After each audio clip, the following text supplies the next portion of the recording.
irmãos, muita paz, que Jesus nos abençoe e que mais nessa oportunidade de aprendizado nós possamos abrir o nosso coração a Pai, a Deus, a fim de que possamos fortalecer as nossas intenções de crescimento espiritual. Pai nosso que estás nos céus, santificado seja o vosso nome. Venha a nós o vosso reino, seja feita a vossa vontade, assim na terra como nos céus. O pão nosso de cada dia dá-nos hoje, Senhor. Perdoa as nossas dívidas, assim como nós perdoamos a quem nos houver ofendido. E não nos deixeis cair em tentação, mas livra-nos, Jesus, de todo mal.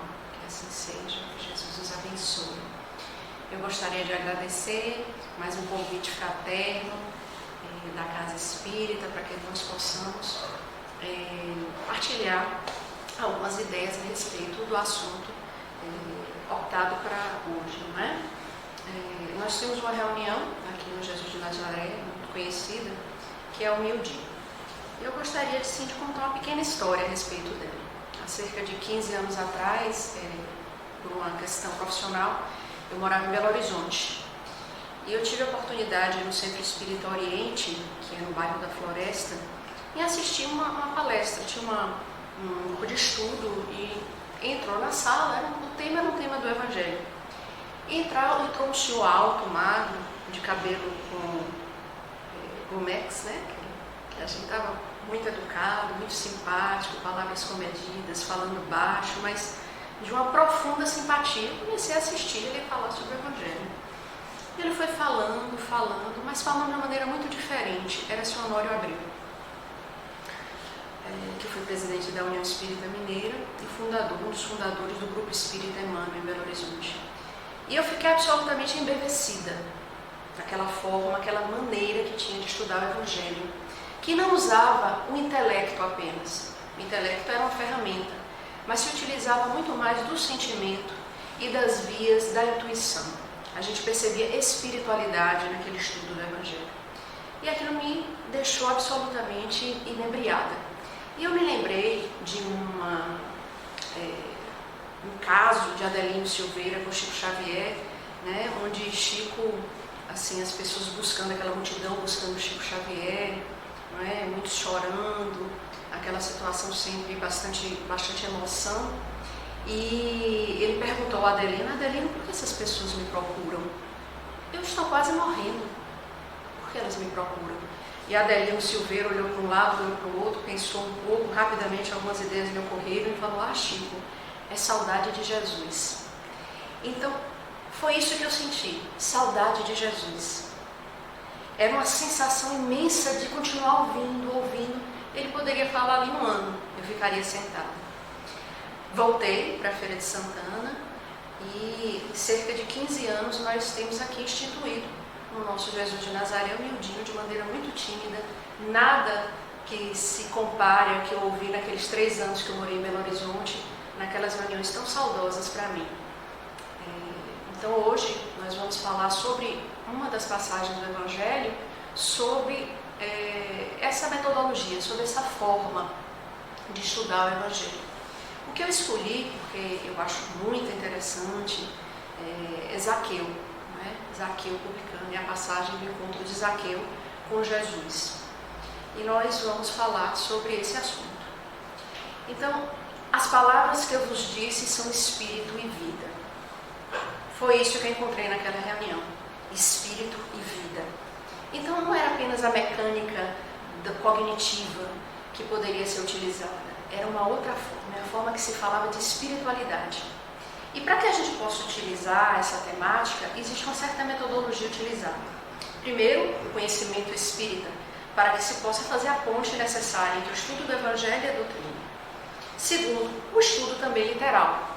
O entendimento literal do Evangelho é uma ferramenta fundamental, porque se faz necessário também integrar o Evangelho na sua época, no seu tempo, na sua cultura, na cultura do povo hebreu daquela época. Mas não o entendimento apenas dentro daquela cultura, porque isso empobrece o entendimento do Evangelho e deixa de tirar o símbolo que fala muitíssimo ao homem.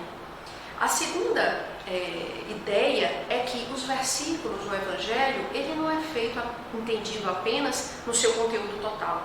uma palavra de um versículo pode ter um sentido espiritual que agregue falas e mais falas em várias reuniões. Porque nada do que foi escrito no Evangelho, sob a ótica do estudo, da metodologia minuciosa do Evangelho, o miudinho, é dispensável. É o acaso, claro. Entendemos que existem questões históricas que subsidiam toda a mudança da estrutura literal do texto, mas não o espírito da letra.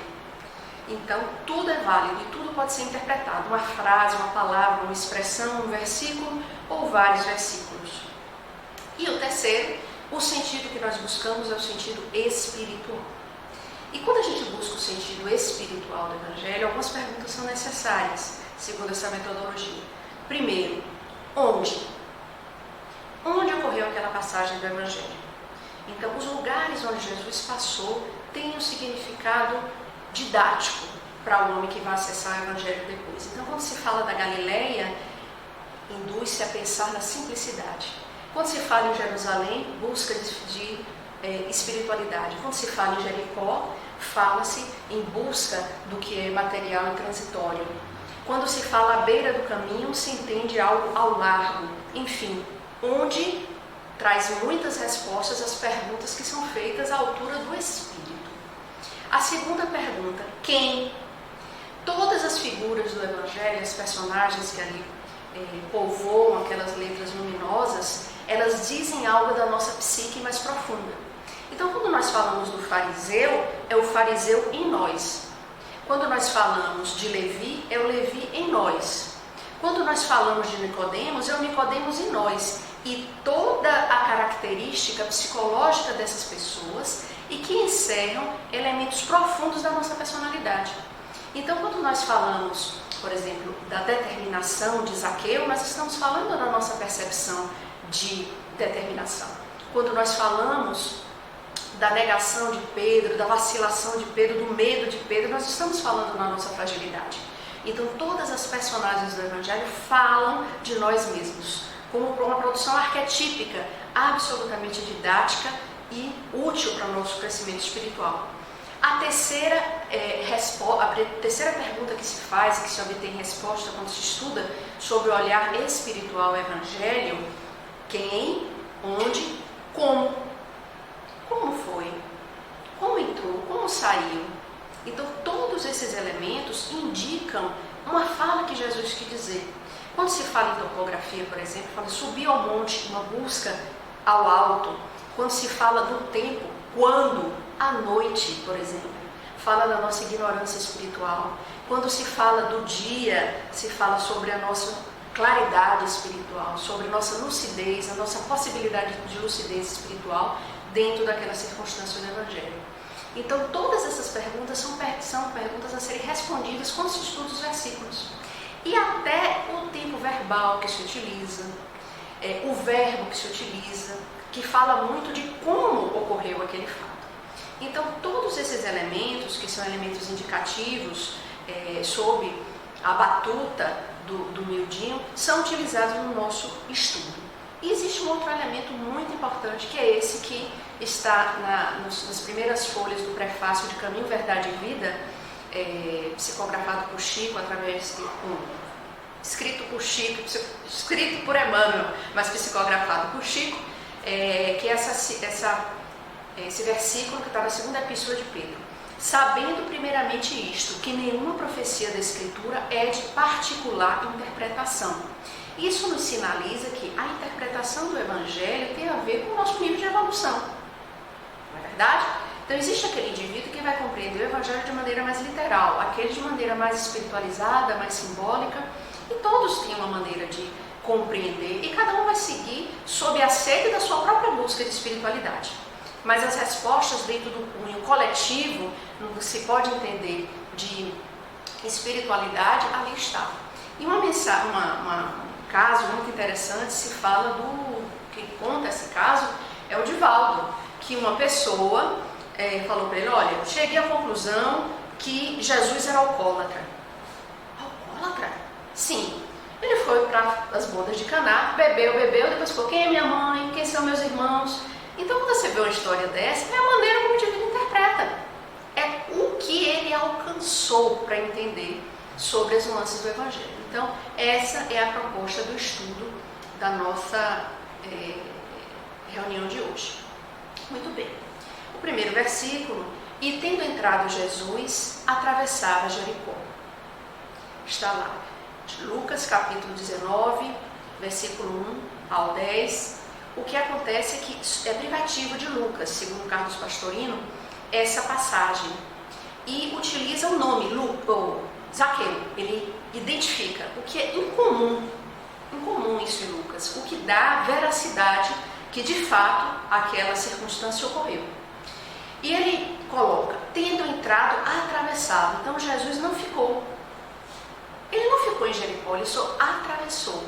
Porque era necessário atravessar, mas não era necessário ficar enquanto busca espiritual, enquanto circunstância naquele momento. Mas quem era Jericó? Por que ele não ficou em Jericó? Por que ele só atravessou Jericó?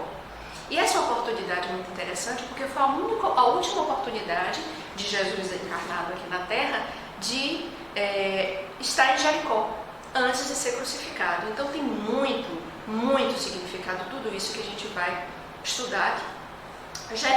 Jericó então, era a segunda cidade mais importante da Palestina, muito rica, uma cidade de comércio pujante, uma cidade muito movimentada. Era conhecida como Cidade da Lua ou lugar perfumado. Ela estava localizada numa depressão, a cerca de 270 metros abaixo do nível do mar. E Jerusalém a 730 metros. Então isso já sugere alguma coisa. Quando se vai, por exemplo, na parábola do samaritano, descendo de Jerusalém a Jericó, sai do cunho de espiritualidade para o cunho da transitoriedade, da materialidade humana. Então, a topografia de Jericó já fala muito sobre isso. Ela está numa depressão de clima agradável, geralmente quente, chega a 32 a 28 graus, inclusive à noite, com chuvas raras. Uma cidade uma região de muita vegetação, muito odorífera. Tinham sicômoros, rosas, rena odorífera. Então, por isso era conhecida como lugar perfumado. E por todas essas características, que eram características paradisíacas, era utilizada como porto de veraneio para figuras importantes, como Cleópatra da época, o próprio Herodes, e tinham casas de inverno, enfim. Era de alto desenvolvimento urbanístico, porque Herodes implementou mudanças urbanísticas muito importantes e depois seu filho Arquelau. Então era um lugar que tinha influência greco-romana muito importante. Então até hoje nas pesquisas arqueológicas se encontram restos arquitetônicos com essas características. Então tinha palácios, tinha fortaleza, tinha teatros, tinha termas, piscinas. Então era uma cidade muito desenvolvida e rica, muito rica, de alto desenvolvimento econômico. O fato é que a Jericó que Jesus passa não é a Jericó que tem hoje, e existiu uma Jericó antes. Foram 3 Jericós. Então teve uma primeira Jericó, todas assim, uma ao lado da outra. Uma noroeste, outra sudoeste. O fato é que a primeira é aquela Jericó de Josué, do Velho Testamento, onde se derrubou as muralhas através do grito das trombetas, do som das trombetas. Essa de 1400 anos antes de Cristo. Na época da história de Jesus, na época de Herodes, essa Jericó não existia mais.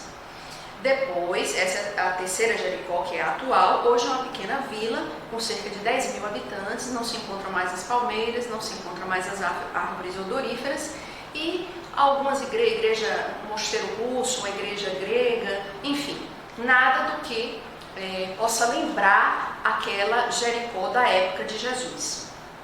Mas isso que eu estou falando é a Jericó física. Mas qual é o significado da Jericó? Jericó é uma província psíquica, sob a ótica do estudo do miudinho. Uma província psíquica que fala sobre as nossas necessidades de busca de interesses transitórios. Não só os interesses econômicos, onde Jericó ricamente nos traz como exemplo através do seu comércio pujante, mas também as nossas buscas de apegos de uma maneira geral. Então Jesus, ele não ficou em Jericó, ele atravessou, entendeu que era uma circunstância necessária passar por Jericó, mas seguiu, não ficou preso, apegado, que é o que traz geralmente a dor da relação do homem com as questões de ordem material. E para lembrar essa tônica, eu me lembrei desse pequeno trecho que está em Nosso Lar, escrito por André Luiz. Ele fala assim, psicografado por Chico: uma existência é um ato, um corpo, uma veste, um século, um dia, um serviço, uma experiência, um triunfo, uma aquisição, uma morte, um sopro renovador. Quantas existências, quantos corpos, quantos séculos, quantos serviços, quantos triunfos, quantas mortes necessitamos ainda? Justamente trazendo o questionamento do nosso apego ao que é transitório. Então, a circunstância reencarnatória que nós encontramos agora é apenas de aprendizado. Um educandário que muito tem a nos trazer, mas que é absolutamente passageiro.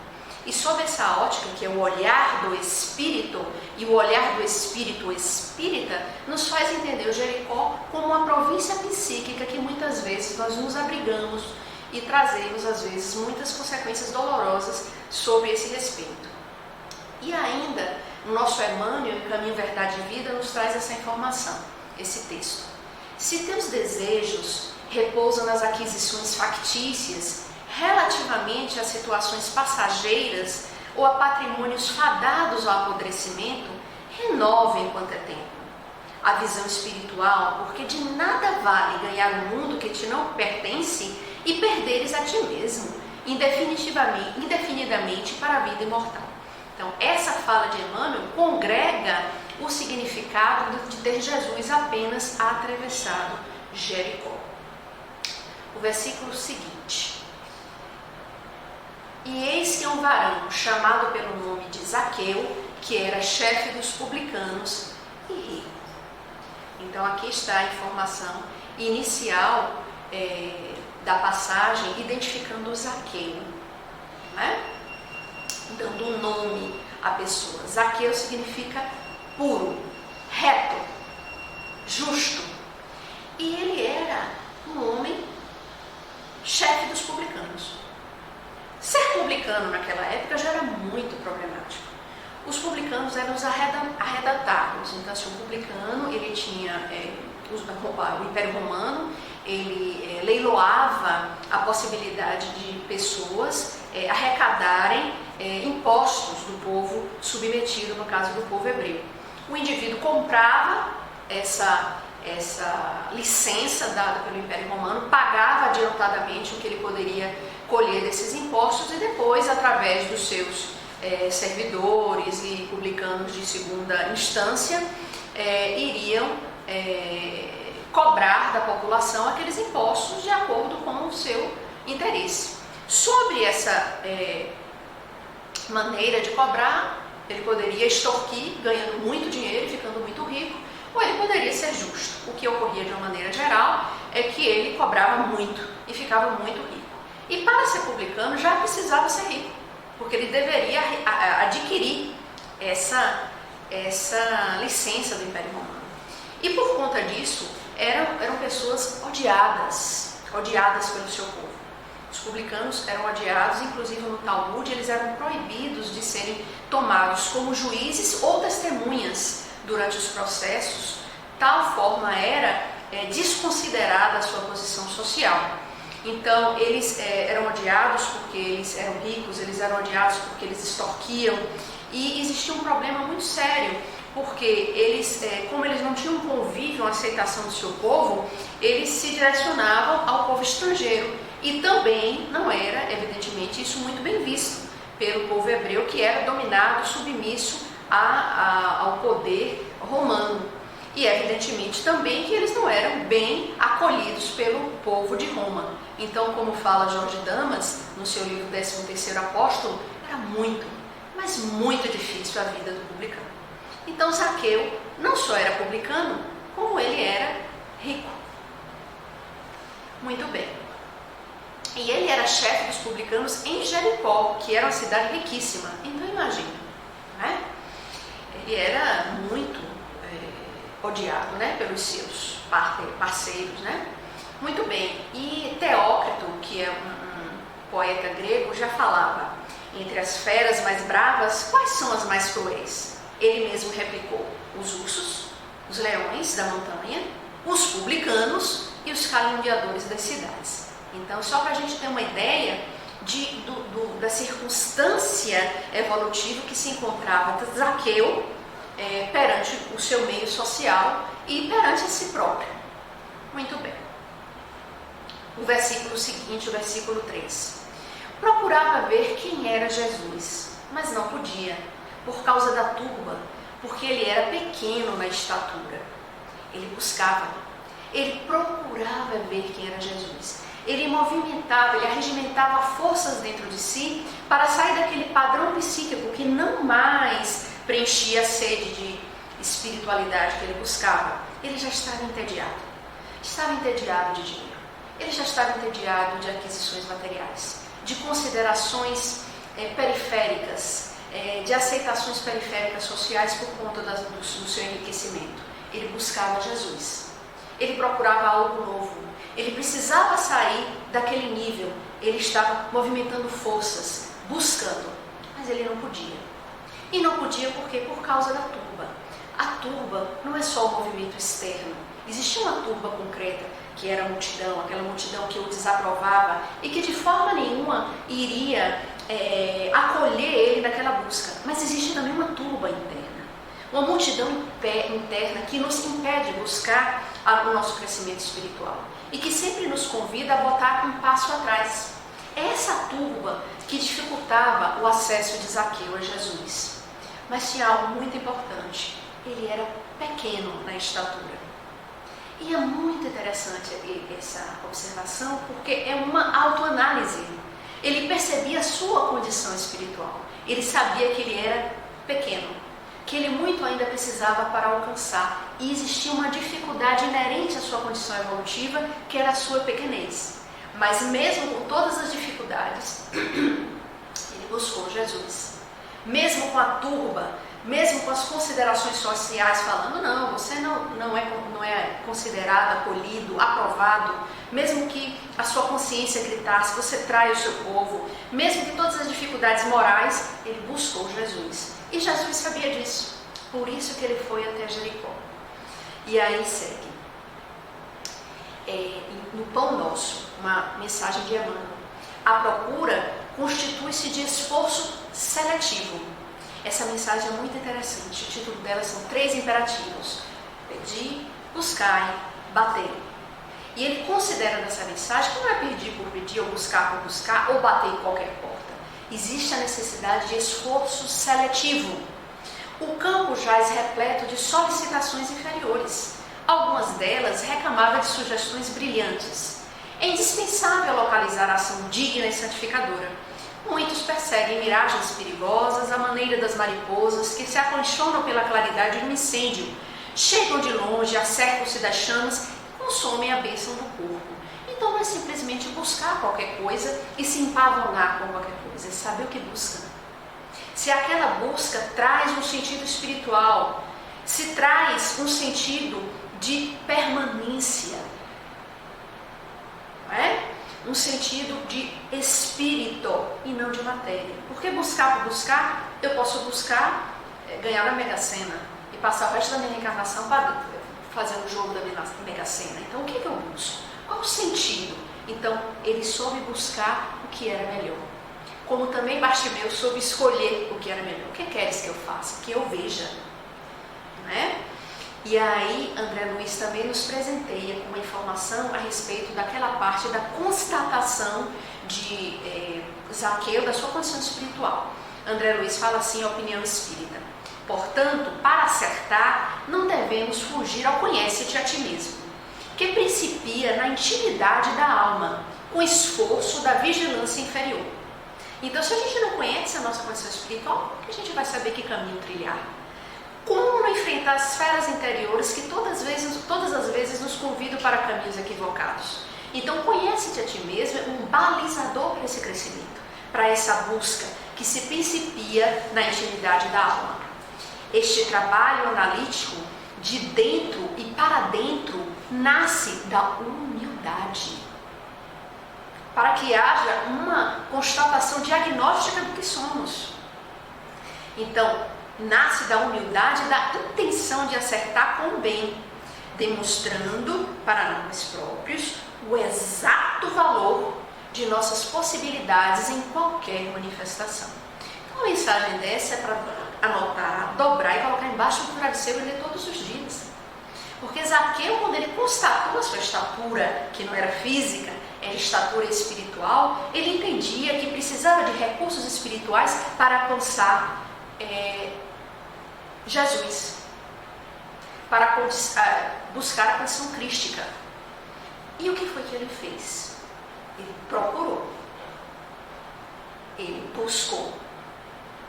Mas, continuando os versículos, versículo 4. E correndo adiante, subiu em um sicômoro, a fim de vê-lo, porque estava prestes a passar por aquele lugar. Ele correu adiante. Ele entendeu que aquele momento evolutivo era um movimento de presteza, de agilidade. Era a necessidade de priorizar a sua busca espiritual. Então não era um correr sem lógica, precipitado, não. Era um correr com determinação. Então era um homem pequeno, provavelmente com pernas curtas, e ele correu adiante. Ele se apressou. Ele sabia que existia uma urgência espiritual no seu coração, clamando essa água maravilhosa que é a água do Evangelho. E ele subiu um sicômoro. O sicômoro é uma árvore que ela tem um tom grosso, galhos muito largos, e ele foi capaz de subir esse sicômoro. E é muito interessante porque ele teve que, ao subir o sicômoro, se desligar, se desvincular da sua condição social. Porque naquele momento não era o chefe dos publicanos que estava ali, tão cheio de considerações sociais. Era aquele homem que buscava Jesus, que buscava o Cristo, que buscava a sua realização espiritual. Então não interessava os títulos. Me lembro novamente de Bartimeu arrancando a capa para seguir a Jesus. Então a necessidade de se desacomodar, de se desvincular de tudo que nos pesa. E ele correu adiante com leveza e subiu o sicômoro, porque ele precisava encontrar Jesus. E ao subir o sicômoro, olha, subir eleva-se espiritualmente. Eleva-se de uma condição para que ele pudesse perceber Jesus no seu significado. Então, subir o sicômoro não é só subir uma árvore, é subir naquele momento de maneira vibracional para compreender Jesus. E para isso, precisou de muito esforço. Porque estava prestes a passar por aquele lugar. Aquele era o momento de Jesus passar. Não era antes, não era depois. Era aquele momento. E Zaqueu sabia disso. Nós encontramos em Fonte Viva uma mensagem belíssima, que chama Esfera Íntima. E ele fala assim: cada criatura recebeu determinado talento da providência divina para servir no mundo. Qual era o talento de Zaqueu? Será que não era estar justamente naquele mundo material, de buscas? Talvez fosse. Era a necessidade evolutiva dele naquela circunstância. Então, tem uma fala belíssima no livro de Dr. Elcio, que ele fala assim: se a rosa fica preocupada com o estrume, ela não cresce para florescer e liberar odores, não é? Cheiro, porque ele está preocupado porque está na lama. Não, os pés estão na lama, mas a busca é por espiritualidade. Então, Zaqueu, apesar de todas as circunstâncias desfavoráveis para o seu crescimento espiritual, ele utilizou o talento que ele tinha para o seu crescimento. E para receber do mundo o salário da elevação. Continua a mensagem. Velho ou moço, com saúde do corpo ou sem ela, recorda que é necessário movimentar o dom que recebeste do Senhor, para avançares na direção da grande luz. Ninguém é tão pobre que nada possa dar de si mesmo. Quem cumpre o dever que lhe é próprio, age naturalmente em benefício do equilíbrio geral. Todo dia é ocasião de semear e colher. Embora Zaqueu ainda não tivesse acesso ao Fonte Viva, mas ele já compreendia essa mensagem no fundo do seu coração. Ele sabia que ele tinha que subir o sicômoro, que tinha que fazer o esforço de elevação espiritual para que pudesse acessar Jesus. E Senhor das suas circunstâncias, ele oportunizou de maneira muito feliz aquele encontro. E quando chegou ao local, olhando para cima, disse Jesus para ele: Zaqueu, apressando-te, desce, pois hoje é necessário permanecer em tua casa. E quando chegou ao local, é o local apenas físico? Não. É o local espiritual. Né?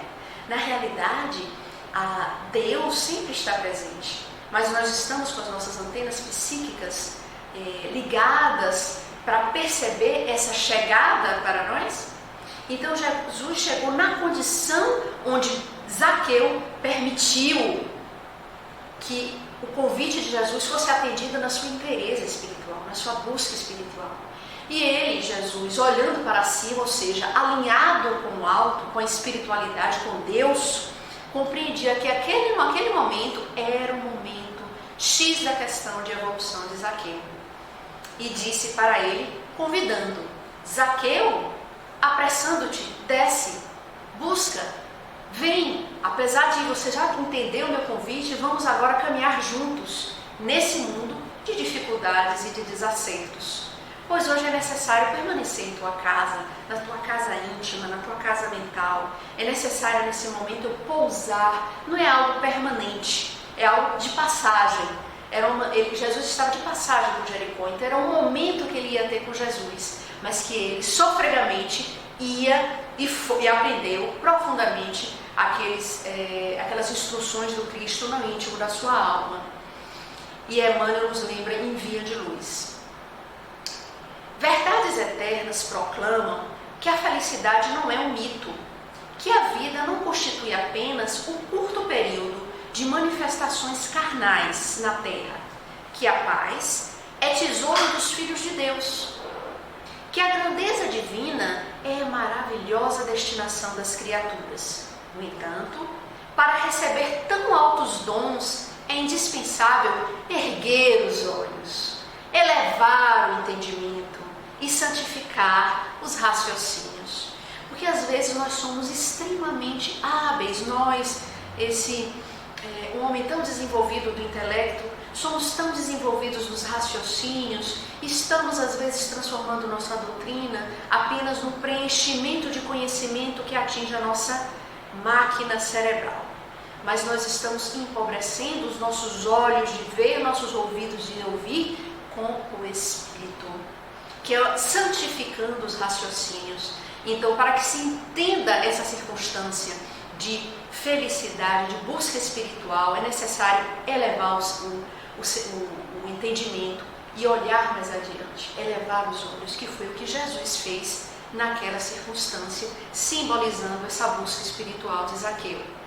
E segue o versículo seguinte, o versículo 16. Ele, apressando-se, desceu e o hospedou com alegria.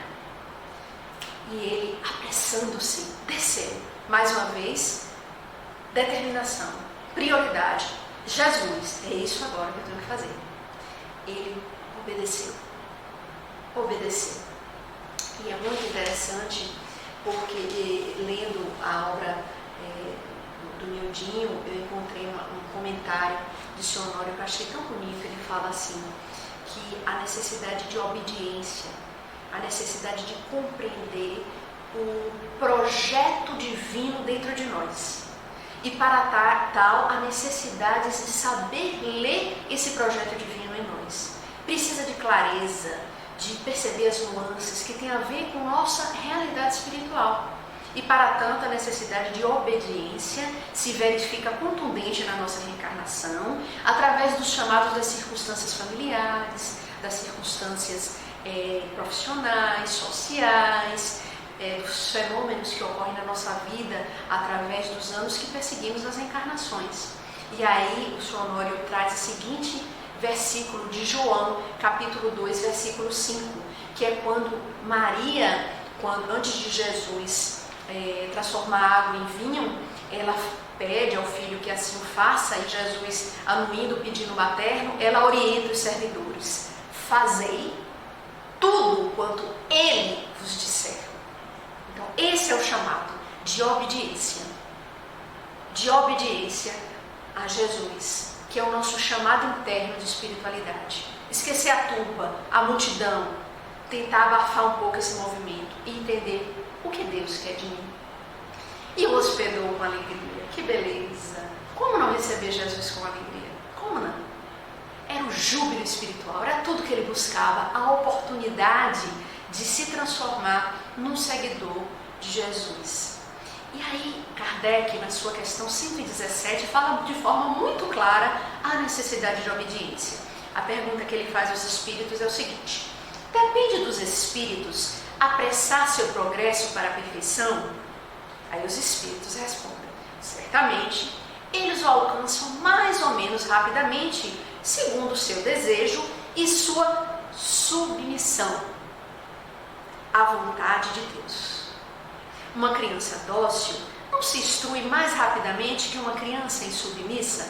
Então, a necessidade de submissão às leis divinas é uma condição sine qua non para aquele que quer trilhar essa busca de espiritualidade. A primeira é o desejo, porque sem desejar a gente não quer se submeter, a gente se rebela. E aí a gente atrasa a nossa subida ao sicômoro e nosso encontro com Jesus. E o versículo seguinte nos fala: ao verem isso, todos murmuravam, dizendo: ele foi pernoitar com um varão pecador. Não é a primeira vez que Jesus ouviu isso. Em várias circunstâncias do Evangelho, essa mesma turba que antes o aplaudia, também o criticou. E desaprovou, e fofocou. Essa é a palavra correta. Mas o que é o burburinho? O burburinho externo nada mais é do que o reflexo de evolução desse planeta. Como um indivíduo sensato vai ser aplaudido pelo insensato? Emmanuel nos coloca isso numa mensagem. Como um indivíduo que é honesto vai ser aprovado pelo desonesto? De forma nenhuma. Então Jesus realmente tinha que sofrer esse burburinho, porque era compatível com a presença de um espírito evoluído num planeta involuído. Muito bem. E em Via de Luz, Emmanuel nos fala: não nos esqueçamos, porém, do falatório maligno, que sempre forma em derredor imensa família de elementos enfermiços e aviltantes, afeição de vermes letais que proliferam no silêncio e operam nas sombras. Falatório é desperdício, e quando assim não seja, não passa de escura corrente de venenos psíquicos, ameaçando espíritos valorosos e comunidades inteiras. Essa última parte é fundamental para que nós tenhamos vigilância, porque não é incomum nós mergulharmos na fofoca, na conversa invigilante, de maneira muito cotidiana, como se não tivesse consequência, ignorando as inúmeras informações que nós temos na literatura espírita, falando que nós somos um dínamo de forças, emitindo e recebendo vibrações que são sintonia com a população encarnada e desencarnada. Então, evidentemente, que nós vamos gerar consequências psíquicas, como o próprio Emmanuel fala, corrente de venenos psíquicos, prejudicando seres outros. E poderiam ter prejudicado Zaqueu. E se não fosse Jesus, talvez teria prejudicado Jesus. Porque essa desaprovação, essa fala que às vezes, por exemplo, algo que eu tenho assim, muito meditado a respeito disso, temos a corriqueiro hábito de falar mal, uma fofoca, de pessoas famosas, como se não fossem pessoas. São pessoas. Não são seres inanimados que existem apenas na mídia. Não, são pessoas. Por que não respeitá-las? Como seres que estão transitando no planeta. Então nós temos que ter um certo cuidado com esse falatório invigilante, que corresponde às vezes a uma certa negligência nossa em relação à nossa caminhada de espiritualidade. No versículo 8, Lucas continua: e ficando de pé, olha como ficou de pé, a decisão em fazer, e ficando de pé, disse Zaqueu ao Senhor: Senhor, eis que dou metade dos meus bens aos pobres, e se extorquir algo de alguém, restituo em quádruplo. É uma passagem interessantíssima. Essa condição de ficar de pé já é a condição de disponibilizar-se a Jesus. É a mesma fala de Paulo: o que queres que eu faça? De entrega.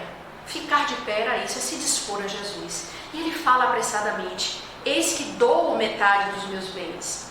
aos pobres e se extorquir alguém, restitua o quádruplo, que é uma condição já prevista nas leis dos hebreus no Levítico. Mas o mais interessante é que o verbo que está sendo utilizado sugere que ele já vinha fazendo isso. Eu dou, é um presente. Quem nos explica isso, nos ensina, é Carlos Pastorino, né, na Sabedoria do Evangelho. Então, se ele dá a metade dos bens, é porque antes ele já estava dando. Então, é um espírito que, de alguma forma, a sua inquietação já existia. Algo clamava na sua consciência que existia uma necessidade de busca espiritual. Então, ele já fazia isso. E a necessidade de falar para Jesus que a entrega e a inteireza dele era total. Ele não estava ali para brincadeiras. Ele estava realmente consciente dos passos que ele tinha que dar. Então, a necessidade de a gente compreender que quando existe uma decisão em viver a busca de espiritualidade, não existe caminho que ocupe os dois espaços. Olha só essa mensagem, que é de um livro que eu amo, Divina Presença, através do Dr. Elcio. Você pode fazer com que toda a matéria sirva ao divino. É claro, a matéria é inferior, o divino é o inexpugnável à nossa consciência, ao nosso cognitivo. Pode inocular o divino em todas as coisas materiais que faça. Também compreensível, não é? Posso limpar uma mesa, sentindo que ali é um trabalho conectado com o divino, com o sagrado. Mas não pode enganar a Deus, mantendo seus próprios interesses egoísticos e ao mesmo tempo encontrá-lo.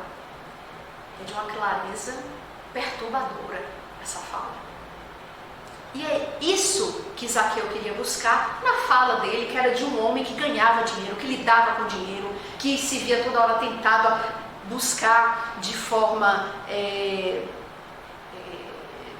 enfim, com muita vontade de ter dinheiro e buscar enganar o seu próximo, enfim. Ele estava numa circunstância onde dificultava isso, e a palavra que ele usou, a forma que ele utilizou para clarear para ele mesmo e para Jesus que o que ele queria era uma busca autêntica, era justamente atender a lei judaica.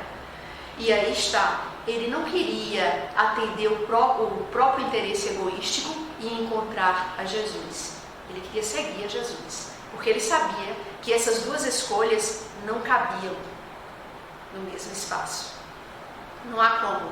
A gente pode viver no mundo em busca de espiritualidade, mas não pode ficar sem buscar espiritualidade de forma autêntica se a gente sempre quiser um pouquinho assim, né, do material para poder ir compensando. Não é bem assim.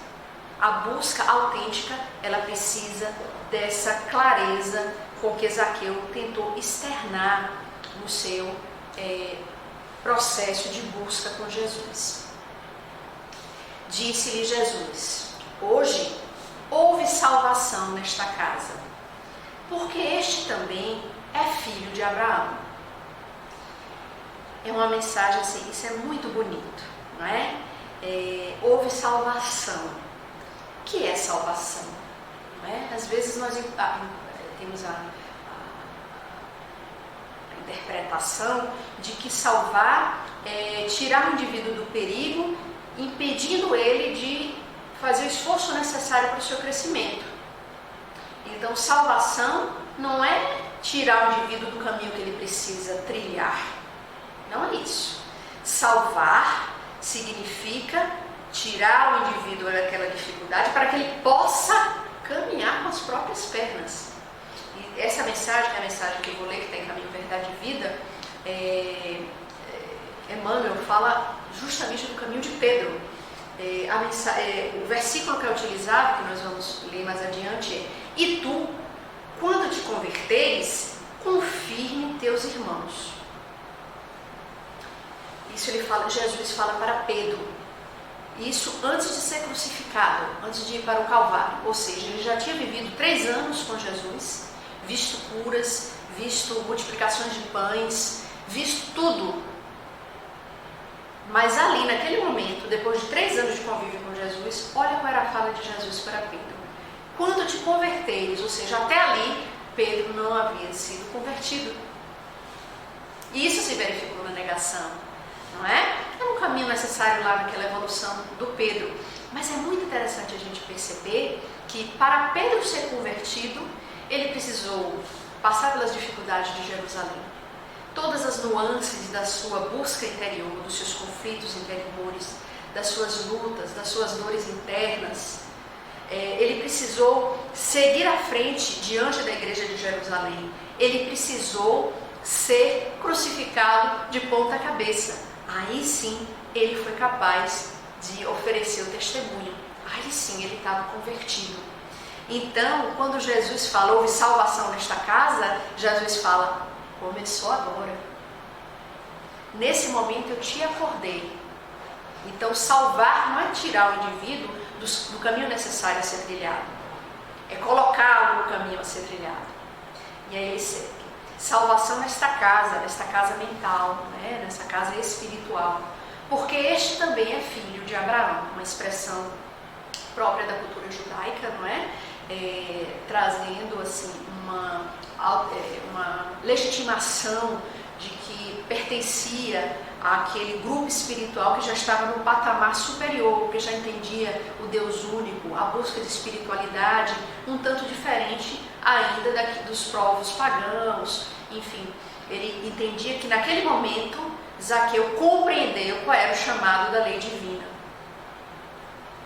E em Palavras de Vida Eterna, num livro também extraordinário do Chico, ele fala assim: se experimentas o coração chamado à verdade pela doutrina espírita, compreendamos que a salvação terá efetivamente chegado até nós. Nós já estamos salvos, né? Então nós já abrigamos dentro do nosso coração e já acolhemos nos nossos raciocínios o entendimento das necessidades das buscas com Cristo. Não aquela que pretende investir-nos ingenuamente na posse de títulos angélicos. Claríssimo, não é? Claríssimo. Quando somos criaturas humanas, com necessidade de aprender, de evoluir, né? Com necessidade de aprender, evoluir, acertar e retificar-nos, mas sim a salvação no verdadeiro sentido, isto é, como auxílio do alto para que estejamos no conhecimento de nossas obrigações, do nosso projeto, não é? Então, no conhecimento de nossas obrigações diante da lei, dispostos a esposá-las e a cumpri-las. Aí sim, agora nós estamos dispostos a caminhar com Jesus. Então, no nosso antepenúltimo slide, pois o Filho do Homem veio buscar e salvar o que estava perdido. Então, o Filho do Homem é a expressão onde ele refere a si mesmo, Jesus. Veio buscar, veio acolher e salvar.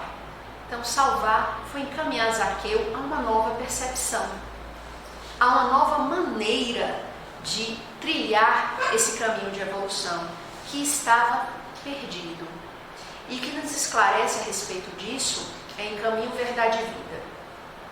Não será por se maravilhar, é a respeito daquela mensagem que nós falamos de Pedro, né? Em Caminho, Verdade e Vida. Não será por se maravilhar tua alma antes das revelações espirituais que estarás convertido.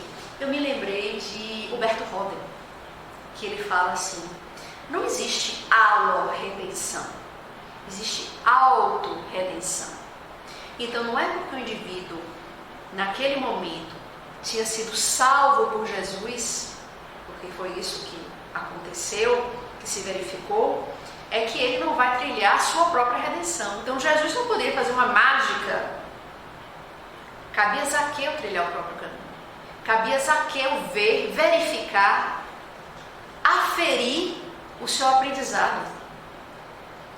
Então, segue a mensagem.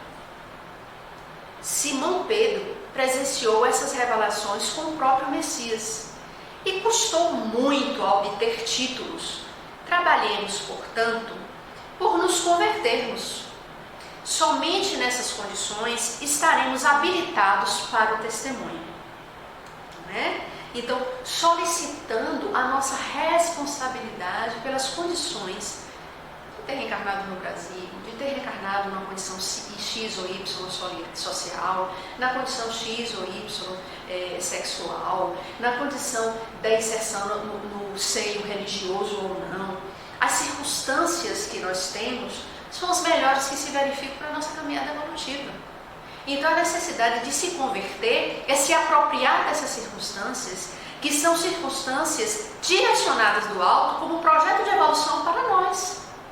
Se apropriarmos dessas condições e esposarmos os nossos deveres como as condições necessárias para o nosso crescimento, nós nos converteremos. Para aí está apto ao testemunho. E no finalzinho, eu achei por bem colocar essa informação. Existe um livro do nosso irmão Jorge Damas, o 13º Apóstolo, que fala das reencarnações do Bezerra de Menezes, o nosso querido vovô Bezerra de Menezes. E o Zaqueu, segundo os estudos de nosso irmão, foi a reencarnação de Zaqueu, né? Entre outras que o livro estuda, o nosso 13º Apóstolo, que foi uma das reencarnações dele, foi o Matias, o nosso Bezerra de Menezes, testemunhou. Ele converteu-se naquele momento. E nós vemos nessa última reencarnação o testemunho do amor, da compreensão da necessidade de viver o Evangelho na sua inteireza moral, na sua inteireza emocional e psíquica. Não só com palavrório, com falatório, não só apenas com um livro, mas principalmente nas expensas que atendem às nossas condições de espiritualidade. Então é com essa proposta que nós encerramos a nossa fala, tendo a certeza do auxílio dos bons espíritos nesse momento, do auxílio do nosso querido irmão Honório Abreu, sempre presente, que Jesus o abençoe, uma gratidão eterna pelo pouco tempo que eu convivi com ele. Que Jesus nos abençoe hoje e sempre, muita paz.